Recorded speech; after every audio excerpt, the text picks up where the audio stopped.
Et sur un site internet, les traces sont là encore. Donc c'est pas maintenant qu'on en parle. C'est maintenant que officiellement on entend poser un acte et donner une nouvelle constitution, mais dire que c'est maintenant qu'on en parle, c'est pas vrai. Et c'est là la question, poser un acte. Parce que je viens de vous le dire, il n'est pas question, il serait dramatique de commencer un nouveau mandat avec des règles qui concernent... Comprenez les craintes. Vous connaissez les règles de la démocratie. Notre constitution veut qu'il y ait 2 mandats non renouvelables. Aujourd'hui, pour beaucoup de Guinéens, les autres Guinéens qui, peut-être pas de la mouvance présidentielle, estiment que tout ce travail qui est en train d'être fait, c'est justement pour permettre au président d'avoir un autre mandat au-delà de 2020. Et vous savez qu'en le faisant, ce serait quand même sortir des règles de cette démocratie que beaucoup de... Est-ce que c'est l'objectif? Attendez. Est-ce que l'objectif de tout ce... Mais vous n'avez pas vu cette constitution, mais l'heure ne rassure pas, parce que quand on prend les campagnes, les communications qu'il y a eu à l'intérieur un peu partout, toute cette mobilisation, le RPG veut nous dire accorder encore 1 an de plus ou 5 ans de plus au président de la République. Est-ce que c'est l'objectif chez vous, RPG Arc-en-Ciel? Mais non, mais c'est ça. Je viens de vous exposer. Est-ce que c'est l'objectif? Est-ce que c'est l'objectif? Il y en a plein d'autres. Est-ce que c'est l'objectif? Ça ne fait pas partie. Mais je ne sais pas. La constitution. C'était ma question. C'était le sens de ma question. Vous personnellement. Exactement. Est-ce que l'objectif est d'accorder à M. Non, mais Fakonde justement, un c'est ce autre qui est mandat? dommage. J'en viens. Voilà ce qui est dommage. C'est qu'à cause d'un individu, à cause d'une disposition, on veut priver l'ensemble d'une nation d'analyser toutes les autres dispositions qui peuvent influer. Mais c'est le président de la République. C'est pas pour rassurer formellement que le chef de l'État actuel ne sera pas candidat si au terme de la nouvelle constitution. Au terme de la nouvelle constitution. Pour quelle raison le RPG serait ça? Non, parce que dans ce cas-là, ce serait la preuve qu'on ne propose pas une nouvelle constitution dans le but simplement de perpétuer le règne de professeur Fakonde à la tête du pays. Supposez qu'on ne tienne pas cette réforme constitutionnelle ou qu'on ne change pas de constitution. Oui. Il y a un nouveau président qui est élu en 2020. Qu'est-ce qui l'empêche, lui, de faire sauter le verrou des mandats? Qui? S'il y a un nouveau président dans la nouvelle constitution, il y aura le même débat pour ce président. Le même débat. Non, mais il y a une seule chose qui garantit l'alternance dans un pays, c'est les élections. Alors parlons des élections. Aujourd'hui, on se retrouve dans beaucoup de problèmes parce que justement, le calendrier électoral n'est pas respecté par le pouvoir. Comment l'expliquez-vous quand on prend des institutions? Non, ce n'est pas par le pouvoir, c'est par l'ensemble des acteurs. Ne faites pas comme si vous n'avez pas vu les différentes revendications de l'opposition. On a vu l'opposition a dû manifester ici pour l'organisation des élections. Quand ça a été organisé, c'est vrai qu'il y a eu des accords. Là, on peut impliquer. Mais d'abord, rien que sur l'organisation. Le pouvoir va faire des efforts pour organiser les élections. Mais maintenant, vous allez faire des efforts. C'est facile. Allez-y, Mohamed. Monsieur Camara. Je ne suis pas le ministre de l'administration du territoire ni la CENI. Je n'ai pas les éléments pour vous répondre, donc je ne suis pas venu pour ce débat. Bien. Oui, mais ça fait un bout de temps. Oui, je suis d'accord, mais je veux te rassurer, pour que tu aies la réponse à ta question, il faut interroger quelqu'un qui est capable d'y répondre en détail. C'est tout. Moi, je ne suis pas dans cette possibilité. Bien, allez-y, Mohamed. Alors, aujourd'hui, quelle est la base légale qui permettrait au RPG Arc-en-Ciel de demander qu'on aille vers une nouvelle constitution? Sur quoi vous appuyez-vous? Quelle est la base légale? Juriste. J'ai posé, c'est le journaliste qui vous interroge. Non. Je suis le journaliste qui vous pose une question. Non, ce n'est pas un débat entre vous et moi. On n'est pas mon co-débatteur. Je pose une question pour des millions d'auditeurs. Bien. Voilà. Je préfère ça. Si vous le faites, si vous voulez un débat de jury, ce serait dans un autre cadre. Je préfère. Voilà. Cette question ne peut pas être posée à quelqu'un qui a fait du droit. Il n'y a pas une constitution sur terre qu'on ne peut pas changer. Les mêmes règles qui ont gouverné le changement de constitution de 58 en 82, de 82 en 91, de 91 en 2010, ce sont les mêmes règles qui permettent à notre constitution d'être changée. Ah oui? Oui, tout simplement. Tout simplement. Les mêmes règles. Tout simplement. Il n'y a pas les mêmes règles. Il n'y a pas de base. On n'a pas se demandé sur quelle base juridique. Quelle est la structure supérieure ou la norme supérieure au-dessus de la souveraineté populaire qui peut dire vous avez le droit de changer votre constitution? En 58, la nécessité était là. On venait de créer. Non, vous avez dit que ce sont. Non. Vous avez dit que ce sont les mêmes règles. Donc on rappelle ces règles-là. En 58. Vous n'êtes pas en train d'évoquer des règles juridiques. Vous avez dit les mêmes règles. J'ai dit en 58, il y avait une nécessité. C'est qu'on venait de créer un État nouveau et il fallait une nouvelle constitution justement pour mettre en place ces différents organes. Je ne suis pas en train d'entendre le nom d'une institution, d'un article juridique là. Oui. Dans ce que vous dites. Mais vous avez bien dit, on n'est pas dans un débat de juristes, mais je vous dis, vous avez dit que ce sont les mêmes règles. Si alors ce sont les mêmes règles, quelle est la nécessité aujourd'hui? Est-ce qu'on est en train de créer un nouvel État? Je suis d'accord. Est-ce qu'on est en train de créer un nouvel État? Parce que vous dites que ce sont les mêmes règles. En 82, je vous rappelle, pour la Constitution de 1982, qu'est-ce qu'on a fait? On était sur le point de créer un parti-État. Et dès l'article 1er de cette Constitution-là, qu'est-ce qu'on a dit? Que l'État et que la nation est créée par l'État et l'État par le parti. Alors, est-ce que, justement, ce sont les mêmes règles encore qui s'appliquent aujourd'hui? Vous parlez de règles, vous parlez de circonstances et vous me demandez... C'est vous qui le dites. Non, vous parlez on va le laisser répondre. Ouais. Oui. Vous parlez de circonstances politiques. Oui. Moi, je vous parle de règles juridiques. Alors, quelles sont les règles aujourd'hui? Quelles sont aujourd'hui les bases légales qui vous permettent aujourd'hui d'aller vers ce référendum-là? Pour lui, il n'y a pas de base. Il n'y a pas de base légale. Vous n'avez pas besoin de légale. Vous n'avez pas besoin de base légale. C'est tout simplement la souveraineté populaire. Donc c'est simplement une fraude. À partir du moment où c'est une fraude, à partir du moment où il n'y a pas de base légale, je suis heureux de vous entendre dire qu'il n'y a aucune base légale à votre démarche. Je dis. Donc chaque dirigeant. Dans une démocratie. Donc chaque dirigeant. Dans une démocratie, Oui. la liberté est la règle. L'interdiction, c'est l'exception. Qu'est-ce qui interdit? Alors à ce moment-là, donnez-moi la base légale qui interdit à la Guinée de se doter d'une nouvelle constitution. Prévu dans la constitution. N'importe Sur quelle base? Vous allez vous appuyer sur quelle disposition? Non, vous allez vous baser sur quelle disposition pour aujourd'hui, par exemple, aller vers un référendum? Vous vous basez sur quel texte? Parce que si vous écartez toute Parce que pour convoquer le corps électoral, il faut aller. Vous écartez toute hypothèse. Je vous ramène à la contribution intellectuelle. Je vous ramène à la contribution de M. professeur Zobelemou, qui quand même invoque l'article lui, il s'appuie sur 51 oui, et qui dit que cet article pourrait servir de base juridique à une nouvelle constitution. Et vous dites non, on n'a pas besoin. Ils n'en ont pas besoin parce qu'ils savent que l'article 51 justement n'est pas une base. C'est contradictoire. Pour cela. Je vous dis que les mêmes règles qui gouvernent au changement de constitution depuis notre indépendance et qui ont gouverné également les changements de constitution, que ce soit au Sénégal dernièrement, en Côte d'Ivoire ou ailleurs, ce sont les mêmes règles qui nous permettent aujourd'hui de changer notre constitution. Il ne faut pas oublier. Il y a une proposition il n'y a pas très longtemps. Il ne faut pas oublier quand même. Jacques, allez-y Jacques.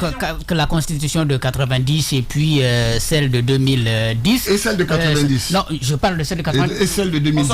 Et celle de 2010, on sortait des transitions. On va s'écouter, s'il te plaît. Est-ce que nous sommes dans une situation exceptionnelle qui oblige aujourd'hui la Guinée à se doter d'une nouvelle constitution? On veut refonder totalement un certain nombre d'institutions. Quand vous dites aujourd'hui que sur 12 institutions républicaines, vous en avez trop, vous devez les réduire, vous faites comment? Vous révisez. Mais c'est ce que je dis. D'ailleurs, vous-même, le débat que vous teniez au début, en tout cas le RPG, le débat qu'il tenait au début, il parlait des révisions. C'est parce qu'on a dit vous ne pouvez pas toucher aux intangibilités. Vous avez dit mais on va changer. C'est bien évidemment, on dit on change tout. Justement, je vais revenir à ça. Je vais revenir à cette question que vous avez posée ça tout à l'heure à propos d'intangibilité. Oui. Je ne nie pas qu'il y a certaines personnes qui veulent justement parce qu'ils ont peur, ils ne veulent plus de l'intangibilité. Ça les engage. Ils ont le droit également d'exprimer une position. C'est quoi la position du parti? La position du RPG? On a demandé une nouvelle constitution, nous nous en tenons à une nouvelle constitution. Mais qu'est-ce que vous pensez des intangibilités? En ce qui me concerne, l'intangibilité, je trouve que c'est une violation de la liberté et de la souveraineté populaire. En ce qui me concerne. Ça veut donc dire il faut... Non, on n'y est pas. Il faut enlever ces verrous là. Je conçois difficilement que des personnes qui ont un mandat limité, qui sont élus pour un mandat limité, 5 ans, aient eux le droit d'engager l'ensemble de la population, leurs enfants et leurs petits-enfants pour l'éternité sur un certain nombre de clauses. Mais ça, c'est un autre débat, c'est presque un débat philosophique. Alors allez-y Taba. Mais je le conçois difficilement. Moi, j'ai bien aimé l'expression souveraineté populaire. Parce que récemment, je lisais un article de droit paru dans la revue juridique de l'Université Générale Lansana Comté de Sonfonia, où il y a un docteur en droit qui disait que même les intangibilités ne tiennent pas devant la souveraineté populaire prescriptive. Alors, moi, j'ai envie de vous interpeller même sur le concept de souveraineté populaire. Pour vous, c'est quoi, précisément? Parce qu'aujourd'hui, il y a ce débat. On va toujours dire quand le peuple le veut. Et finalement, on ne sait plus c'est qui ce peuple qui demande le troisième mandat. Et ça va, pardon, cette nouvelle constitution, ça va aller au compte du peuple sans que ce peuple même ne comprenne de quoi est-ce qu'il s'agit. C'est quoi cette souveraineté populaire pour vous? Précisément, on voudrait bien comprendre. D'abord, quand vous dites le peuple ne comprend pas, je trouve que c'est un peu condescendant, mais je pense que le peuple comprend. Bon. Je pense que le peuple comprend. Il y a beaucoup de choses qu'on fait sur notre dos, hein, monsieur le ministre. Non, pas beaucoup de choses qu'on fait sur notre dos. Mais je crois pas. Ceci dit... Et comment ce peuple comprend? Comment? Et ceux du peuple qui sont... Revenons à ma question. Pardon. Revenons... Ceux du peuple qui s'opposent sont embastés. Ce qui n'est pas normal. Revenons à ma question. Sur la souveraineté populaire, là. C'est la possibilité pour le peuple de se déterminer. On appelle ça ailleurs le droit à l'autodétermination qui fait partie de tous les éléments de la souveraineté populaire. Mais cette autodétermination dont vous parlez, j'ai comme l'impression qu'on nous la met à la bouche en fait. Ça vient du clan présidentiel, ça vient de la mouvance. Et puis petit à petit, on nous fait dire des choses. Par exemple, j'ai vu des dames avec... vous vous rappelez le gros débat sur les pancartes le 8 mars dernier. Oui, à la nouvelle on en a même ri parfois. Et on a vu pas mal de personnes qui ont des pancartes en main. On leur pose des questions qui savent même pas ce qui est vraiment écrit là-dessus. Et donc vous pensez est-ce qu'il n'y a pas de la manipulation tout ça? Et vous pensez qu'à contrario, tous ceux qui disent non, qui ont des pancartes, eux ils comprennent exactement. Non, ce n'est pas ce que je dis. Non, mais personnellement, j'ai équilibré ce débat quand j'ai réagi là-dessus. Autant on a dit qu'il y en avait du côté de la mouvance qui était manipulé, autant on a dit que du côté de l'opposition il y avait manipulé. De ce point de vue-là, j'ai quand même une position qui est la mienne. Je peux comprendre certaines personnes ne comprennent pas forcément les enjeux. Je peux comprendre ça. Mais quand systématiquement, on dit que les Guinéens sont corrompus, ils n'ont pas de conscience politique, ils n'ont pas de dignité, qu'on les appelle et qu'ils ne sont pas capables de comprendre, je préfère penser que les Guinéens... Je ne parle pas de vous. Je ne peux pas dire ça. Non, je sais, je ne parle pas de vous, mais votre question me permet de rebondir là-dessus. Okay. Quand on parle systématiquement de manipulation, je pense que c'est faux. Je pense qu'il y a en Guinée des Guinéens, qui, eux, ont une conscience politique, ont une certaine dignité, eux, ils savent ce qu'ils veulent. Qu'ils prennent de l'argent ou pas, c'est un autre débat, mais c'est pas ça la question. La question, c'est que même s'il n'y en a que 10, sur cette population, qui souhaitent avoir une nouvelle constitution, qui souhaitent peut-être avoir le président continuer son mandat, on est en devoir de les écouter. Les grandes gueules. On est d'accord. Bien. Voilà. On va prendre à présent la direction de Paris, d'où nous avons en direct M. Ibrahima Sori Makanera, juriste fédéral de l'UFR depuis du côté de la France. Les grandes gueules. Bonjour M. Makanera. Bonjour, chers compatriotes. Bienvenue dans notre émission. Mohamed Mar. Merci de vous prêter à nos questions.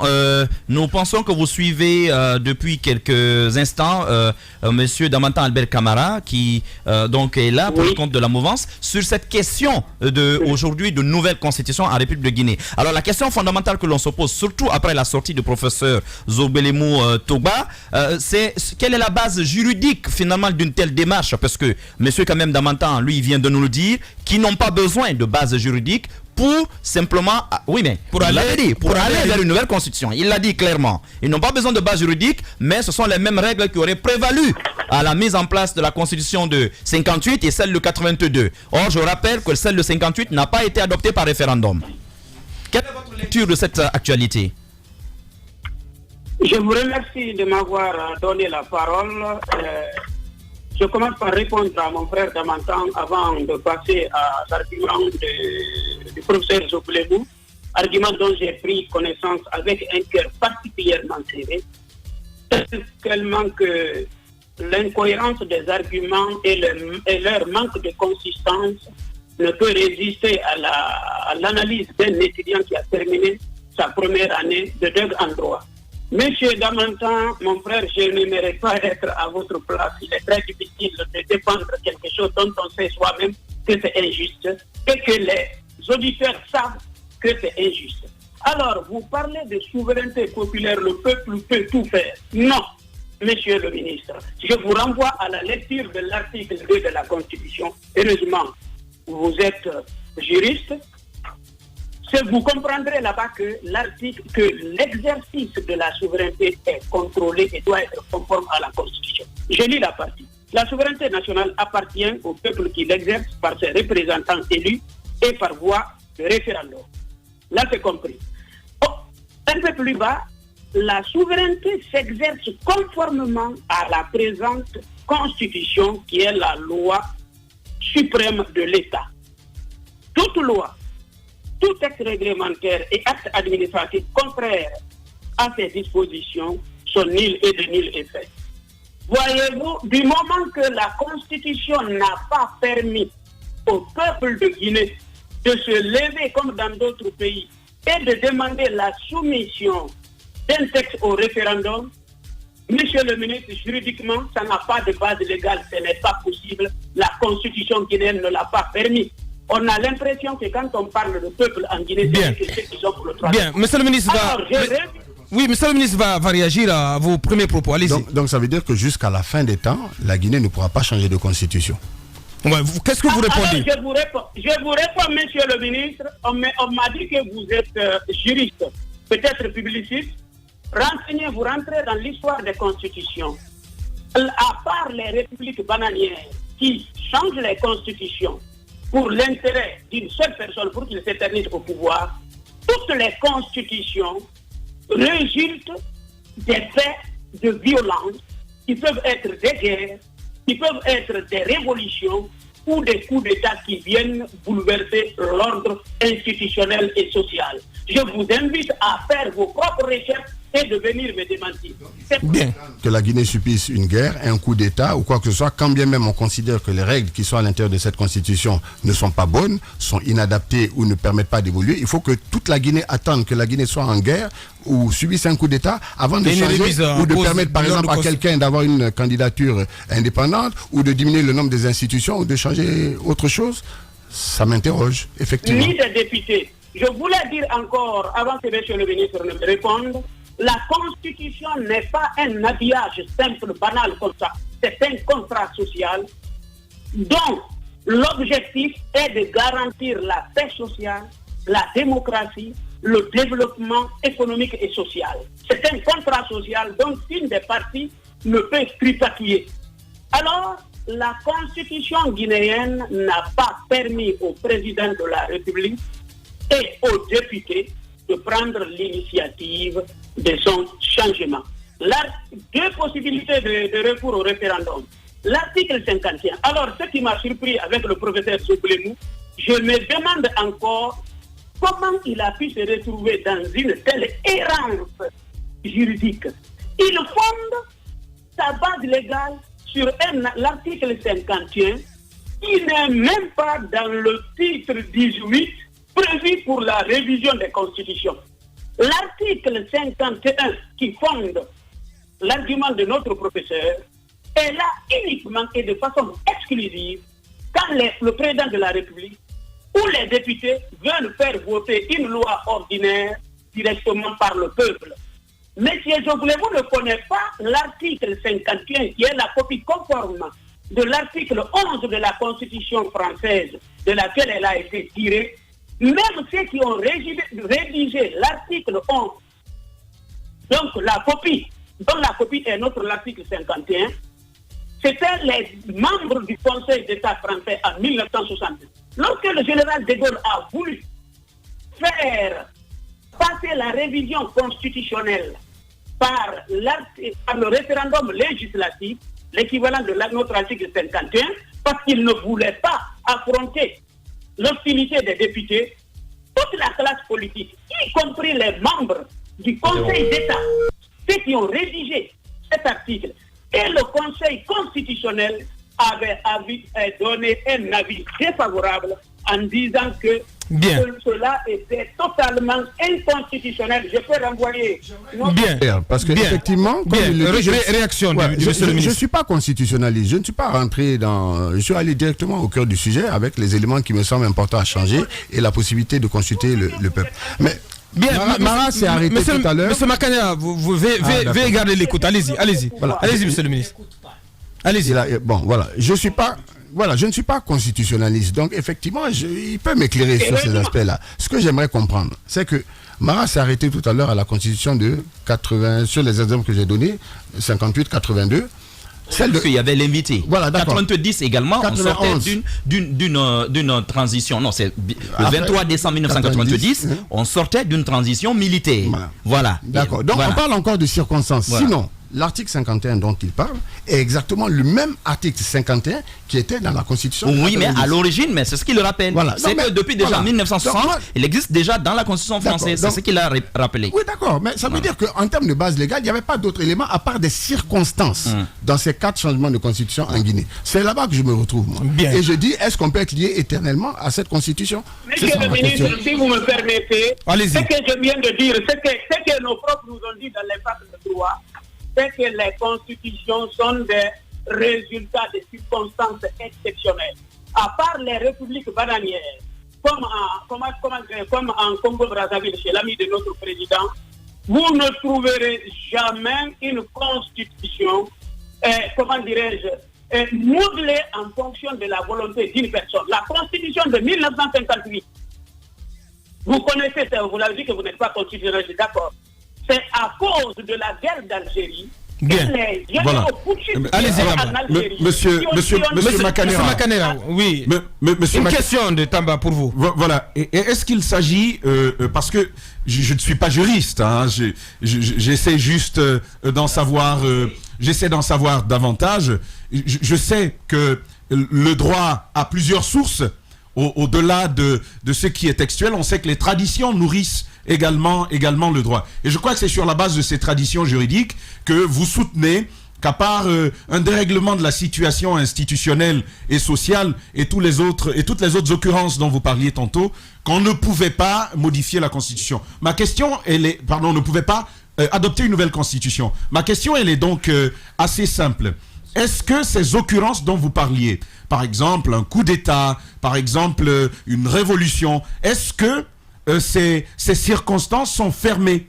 Est-ce qu'il n'est pas possible qu'adviennent dans le cortège de ces circonstances-là d'autres situations où on permettrait à des peuples d'adopter une nouvelle constitution? Merci, très bonne question mon frère. Pour vous répondre, je vous dirai d'abord, je vais vous rappeler pourquoi une constitution est adoptée. Je rappelle encore, c'est pour la paix sociale. Vous êtes mieux placé que moi pour savoir que la quasi-totalité des conflits armés en Afrique, à part des cas de terrorisme, sont provoqués par la volonté d'un certain nombre de chefs d'État de se maintenir au pouvoir au mépris des textes. On a vu que ces faits ont causé des tragédies humaines. Au Burundi, on est à des milliers de morts. Donc, c'est pourquoi, imaginez, la Constitution a besoin de stabilité. C'est pour ne pas que chaque individu façonne cette même Constitution dans son propre intérêt. Oui, mais vous ne répondez pas à la question de Tamba. Alors, maintenant, non, je viens à la Constitution. Oui, à la question de Tamba. C'est que la Constitution peut être changée. Je l'ai dit dans mon écrit. Mais comment? C'est très simple. Du moment que la Constitution ne donne compétence ni au président de la République, ni aux députés pour pouvoir prendre l'initiative de changement de Constitution, quand des situations sérieuses se posent au pays, cela va obliger à un consensus général de la classe politique, de la société civile, qui vont se réunir pour proposer quelque chose au peuple qui peuvent l'adopter ou pas.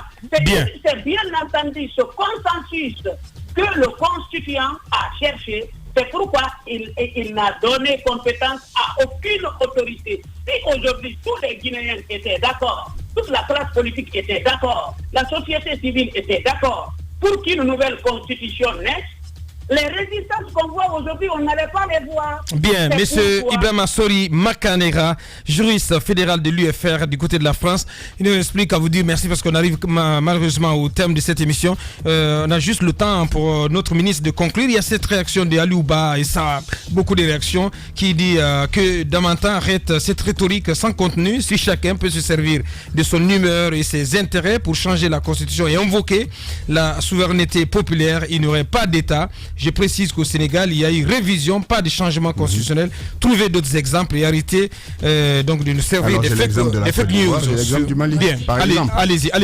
Vos conclusions, monsieur le ministre. Si c'est des exemples... Non, c'est pas à vous de péter à quoi. S'il te plaît, Jacques. Parce que on a eu quand même plus d'une heure. Pratiquement une heure. Bien. Allez-y. Voilà, si c'est des exemples, il y a ceux du Mali, il y en a d'autres. Le Niger est à sa 7e république, on n'en parle pas d'autres. Je m'étends pas là-dessus, c'est moi qui conclue. C'est moi qui conclue. Justement, la seule chose qu'on demande, c'est ce dont M. Makanera vient de parler, c'est ce consensus. Et la seule manière de l'obtenir, c'est de soumettre cette constitution au peuple. À part ça, je ne vois pas d'autres voies par laquelle on pourrait être sûr qu'il n'y a pas une majorité de Guinéens qui souhaitent une nouvelle constitution et une minorité qui ne la souhaite pas, et qu'on ait au moins un contenu. Mais on est en train de discuter de choses qu'on ne connaît pas. Vous n'avez ni de contenu, les Guinéens n'ont pas non plus. Nous avons des bribes de propositions. Attendons de voir ce qu'il y a à l'intérieur et après, on décidera. Bien, ça est terminé. Merci à vous, monsieur le ministre. C'est un débat qui finit jamais. Merci à tous les 4 chroniqueurs. Merci à notre équipe de réalisation. Ibrahim Prince Diallo, le doigté magique, côté radio. Mamoudou Kone, le colosse, côté télé. À notre ingénieur de son, Nala Sidibé. J'espère que vous avez tiré meilleure partie de ce débat, même si c'est pas l'avis de mon cher ami Billy. Vous avez écouté un peu partout. Merci de votre attention. On se reprend demain dès 9h. Portez-vous bien, au revoir.